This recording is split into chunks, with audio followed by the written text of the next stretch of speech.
Hello again.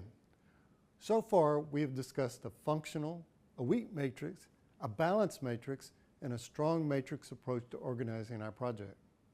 We have moved along a path of increasing authority for the project manager. What's next? The next place along the path of increasing project management authority is the project-based organization. This is called a project-oriented organization by the Project Management Institute, and many times called a task force organization in industry. The project-oriented organization is the strong matrix organization turned on its side. It's sometimes called a task force organization because all of the project members are put on a single task force in a common area. We find these types of organizations either project-based companies such as construction companies or engineering firms, where each project is in essence a function, or alternately within a special division or function of an owner company that does many large projects. In this case, the company is completing many large projects and believes there's an advantage to having a professional staff of project managers. In this type of organization, most of the team and all of the key staff members are dedicated to the project. Staff members are removed from their functions and assigned to the project team on a full-time basis. The project manager becomes their manager, and the project is their prime reporting line. Typically, the functions matrix into the project from the side and administer the resources on the project. They also provide advice on the technical aspects of the project and review the deliverables for compliance with organizational and industry standards. In this organization type, the functional managers have some level of responsibility to make sure the work is done correctly, but limited input on how and when it's done.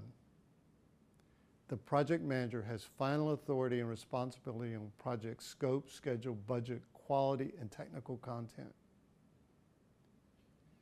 What we're showing is an idealized approach to a project-based organization. In reality, many times a project-based organization works as a hybrid between the strong matrix and the project-oriented organization, with most resources dedicated and reported to the project manager, but some still in their functions and loaned to the project as required. The project-oriented organization addresses many of the weaknesses of the matrix and functional organization approaches. However, in doing so, it also has to let go of many of the strengths. The clear advantage of the project-oriented organization approach is the clear line of authority and the single point of responsibility for delivering the project. The dedicated staff provide flexibility in scheduling and reacting to changes as the project manager is in a position to control the number of staff as well as their priorities. The single point of control and the dedicated staff provide the sharpest level of customer focus. In many cases, the project will match staff members with their counterparts in the customer organization to increase communication and focus. With its dedicated staff and sharp focus on the project, this organization style offers the best reports and control mechanisms. All of this sounds great if you're the project manager. Why wouldn't you always want this approach? Well, all of these benefits come with a cost. In a project-based organization, resource use is less efficient. Staff is dedicated, and when they're waiting for information or need additional help, they don't have the other functional resources to fall back on. They must go out and seek the expertise they need to finish their work, and this takes additional time and effort.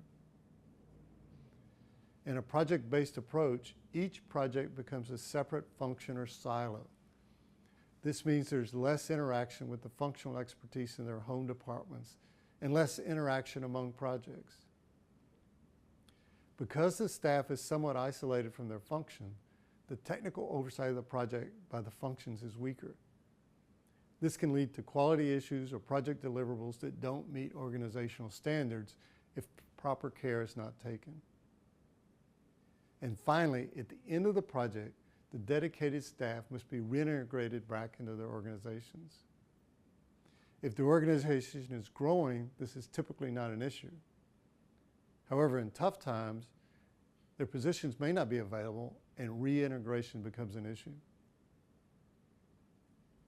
To summarize, there are three major groups of project organizations that most projects use: functions-based organization, a matrix or hybrid organization, and a full project-oriented or task force organization. Each has its place, and generally the strength of the projects and the project manager's influence goes stronger as we move from a functional organization to a weak matrix, to a balanced matrix, to a strong matrix, and ultimately to a project-based organization. Each organization type has its advantages and disadvantages. Functional-based organizations optimize resources and functional input to the project. These advantages diminish as we give the project manager more and more control and move up toward the project-based organization. Project-based organizations optimize the scope, schedule, budget, and technical control of the project manager. It provides the most flexibility in terms of reacting to changes and coordinating the project activities. These advantages become less and less as we move down toward the functional organization.